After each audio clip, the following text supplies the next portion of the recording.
एक बार एक मेंढकों की टोली जंगल के रास्ते से जा रही थी। अचानक 3 मेंढक एक गहरे गड्ढे में गिर गए। जब दूसरे मेंढकों ने देखा कि गड्ढा बहुत गहरा है, तो ऊपर खड़े सभी मेंढक चिल्लाने लगे, तुम तीनों इस गड्ढे से नहीं निकल सकते, गड्ढा बहुत गहरा है। तुम तीनों इसमें से निकलने की उम्मीद ही छोड़ दो।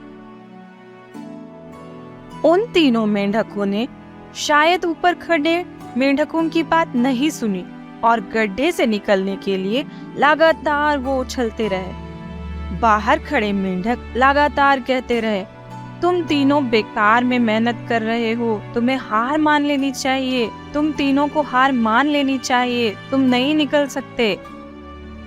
गड्ढे में गिरे तीनों मेंढकों में से 2 मेंढक ने ऊपर खड़े मेंढकों की बात सुन ली और उछलना छोड़कर वो निराश होकर एक कोने में बैठ गए। तीसरे मेंढक ने प्रयास जारी रखा। वो उछलता रहा जितना वो उछल सकता था। बाहर खड़े सभी मेंढक लगातार कह रहे थे कि तुम्हें हार मान लेनी चाहिए, पर वो मेंढक शायद उनकी बात सुन ही नहीं पा रहा था और वो उछलता रहा और उछलता रहा और काफी कोशिशों के बाद वो बाहर आ गया। दूसरे मेंढकों ने कहा, क्या तुमने हमारी बात नहीं सुनी?